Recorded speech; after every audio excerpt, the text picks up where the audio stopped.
Hi and welcome to the latest of our video updates. We've been making these since we've been working externally following the outbreak of the coronavirus pandemic. If you've not watched before, I am Matt and I'm one of the directors at Christopher Shaw and I'm here again with my fellow director, James Tiller. Morning, James. Morning. We're also delighted to welcome along Carly from Woodstock Property Law. Hello, good morning, Carly. Morning.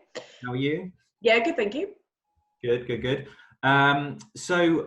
We are going to have a quick chat. A lot of our landlords obviously are, like us, stuck at home, obviously concerned about the future, immediate future, and what that holds. So hopefully some of the questions we put forward today can at least give them a steer if they do come up against any difficulties, and to keep them up to date with some of the legislation which has come in over the last couple of weeks.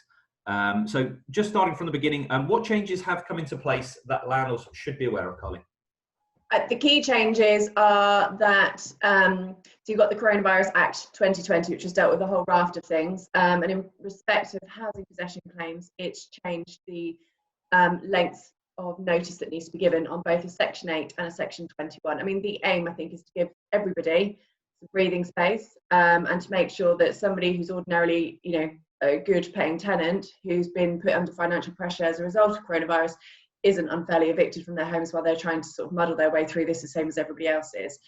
So whether you're serving a Section 21 or a Section 8 notice, you need to give 3 months notice. That could be extended. I don't think they'll do it retrospectively, but if you're going to serve a notice, you think you might have to, you might want to do it now, because they could extend that and make it longer. Or they could, it's at the moment, it's up until the 30th of September that notice will be in play, but they could extend that date as well. So it's about kind of assessing what you want to do and making decisions, I think.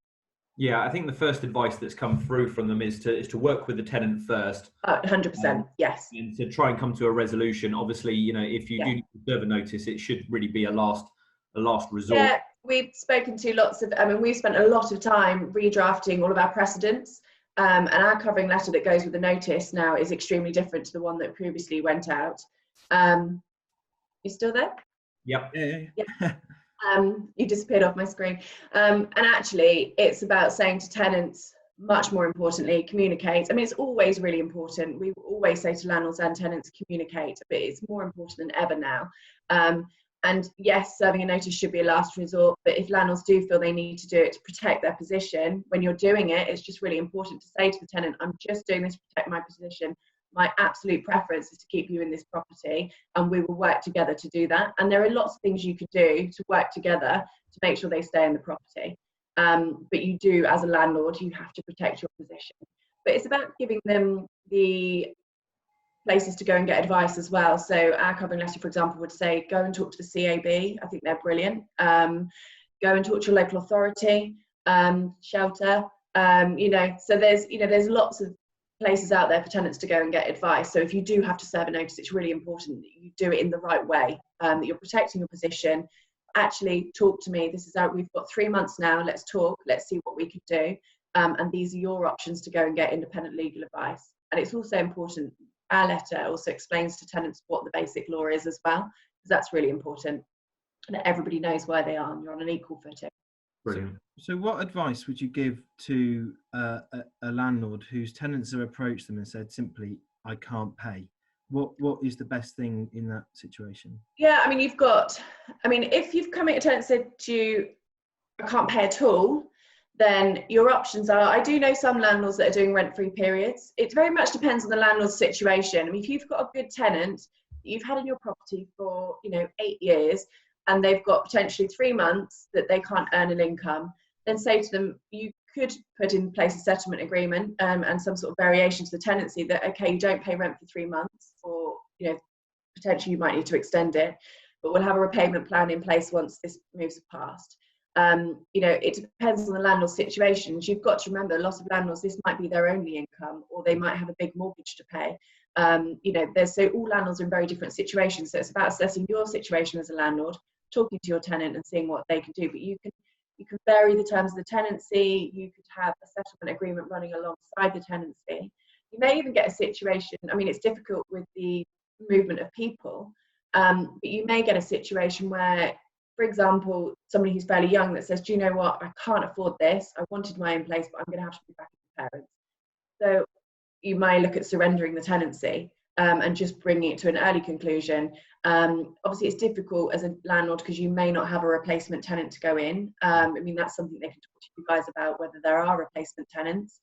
But, you know, if people want to bring it to an early conclusion, then it's worth having those conversations, and you can effect a deed of surrender. Yeah, just a quick one on that, Carly. In terms of a tenant's legal position to pay the rent and it more being down to a personal agreement with the landlord, can you just clarify that the terms of the tenancy haven't changed? That's correct?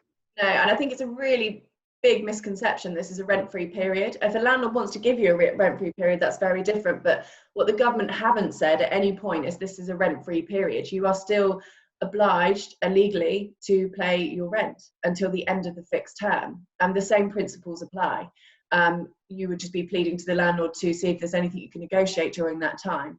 If you've got tenancy agreements where there is a guarantor, then yes, you should be making the guarantor aware that this is the situation, keeping the guarantor up to date, serving them with rent schedules, and again liaising with them to see if there is the opportunity for them to cover some of the rent, Yeah, if they possibly can during this time. But you've got to remember, you know, a guarantor who's previously in a good position may well not be now. But again, it's back to communication. yeah, absolutely. I think that's touched on a common one that we've found over the last week is students. I think a lot of the questions that came through were aligned to this question, and we've certainly had it from a lot of our students. Yeah. University's closed. We're no longer staying at the house, or someone at the house is self-isolating.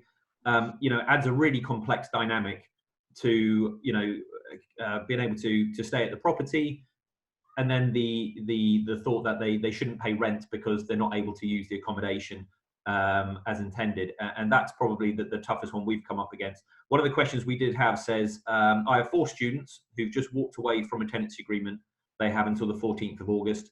They were each signed on AST agreements for the rooms.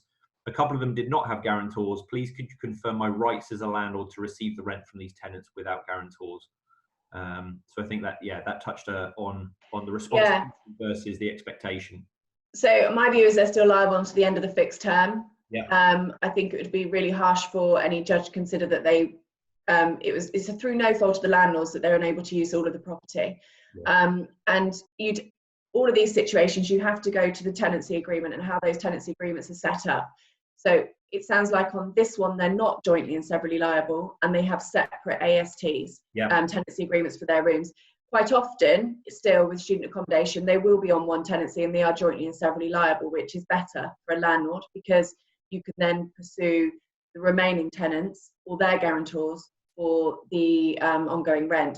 This one, where they are not jointly and severally liable, then you could only enforce against that particular tenant. So you'd be looking at that particular tenant. If they don't have a guarantee agreement in place, then unfortunately it's just that tenant who is a student you'd be looking to recover from. But again, it's talking to them, making sure they're aware of the implications if they don't try and negotiate with you. They may be able to pay something, ask them to talk to their parents, they're able to pay something. The liability runs to the end of August and they still are liable. You've got, you know, you could bring a small claim against them at the end of this. First port of call would be to look at the deposit and whether you can have that returned and how much that reduces your liability. I mean, some landlords may say, forget my deposit back, in full, fine, forget it and let them walk away. Other landlords may think, you know, do you know what, I want at least some sort of contribution from them, whether it's monthly, you know, anything, or whether we revisit it in 6 months' time when they may be working. You've got if you do obtain a county court judgment against them as a last resort, then you would have 6 years to enforce it. And I'm not saying landlords necessarily want to go down that route, although they can.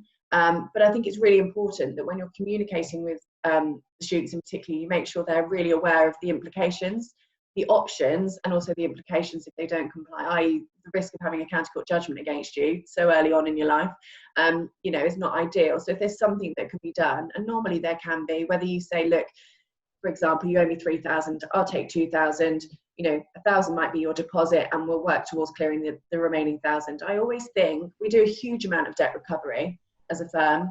Most of it is related to landlord-tenant work. And I do always think if you offer somebody a lifeline and an option, people will respond. I think if you don't, people tend to worry, they bury their heads in the sand and they think this will go away or they can't face it. And I think it's very much a case, you know, if you can say to anybody, and this is students or anyone as a landlord, you can offer them a lifeline or an option, they will respond to you, and they will normally respond positively. And, you know, I really do think that's the case. Yeah.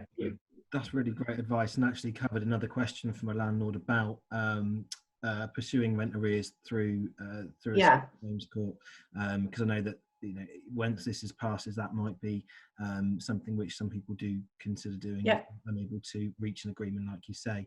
But we've had another one from a university landlord, or regarding university tenants, with obviously some of the student tenants vacating early and leaving possessions behind, things like that. If they've not collected them, how long does the landlord have to wait for? Is it until the end of the fixed term tenancy, or is it just from when they vacated that they have to hold on to the possessions? So you've got to look at how they vacated. Did they give notice, or did the landlord agree a surrender?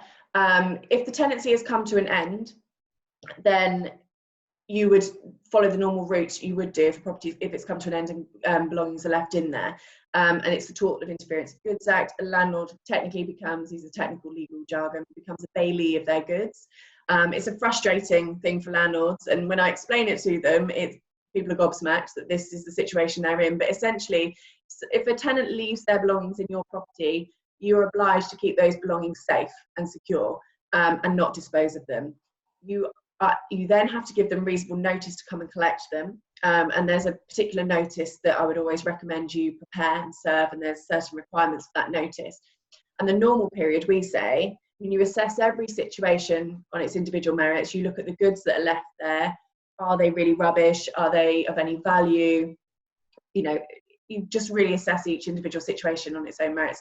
But normally we would say 14 to 28 days. I think in this situation, you would have to give longer, because you don't know what they do. They might be self-isolating, they may be unwell in hospital, they may not physically be able to get there because of the issues we have with social distancing. So you're going to have to give them a lot longer. Again, assess each case on an individual basis, but yes, I would say a lot longer in this case. If the tenancy hasn't come to an end, so for example, the fixed term is until the end of August, and they've just gone, they're still liable for the rent unless they've agreed to surrender with you. And if you leave the goods in there, you know, you've got until the end of the fixed term really to start worrying about it.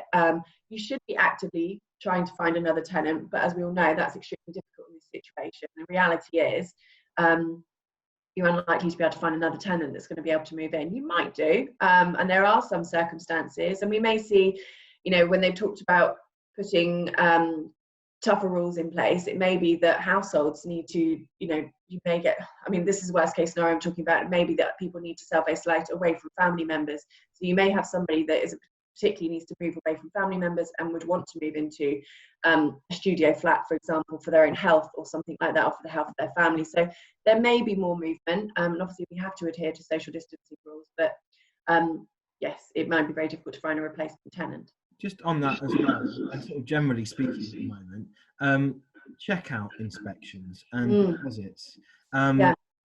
Clearly at the moment that's challenging for landlords and for agents. And has anything been said about the deposits and whether there's an extension on the time that you can take to return a deposit if a tenant moves out? Oh, I don't know actually. I think you'd have to consult with each individual scheme. So that's an interesting question and something I can look into. The difficulty you've got is if you don't get a checkout report is evidence, basically, because when you're pursuing a claim either through the deposit protection scheme or through the courts, which we are regularly doing, you've got to compare your inventory to your checkout report to bring that claim, and it's extremely difficult. So it's a really difficult one. I mean, would the courts give you some leeway? I don't know. It's evidence. Those rules of evidence are not going to change, and there's very little we could do. And it's a question for inventory and checkout companies what practical steps they can put in place to see if they're done. I mean, you could get a tenant to do a video of the property, but realistically, the tenants that are happy and willing and able to do that probably not going to be the ones that you're going to be pursuing for damage to your property.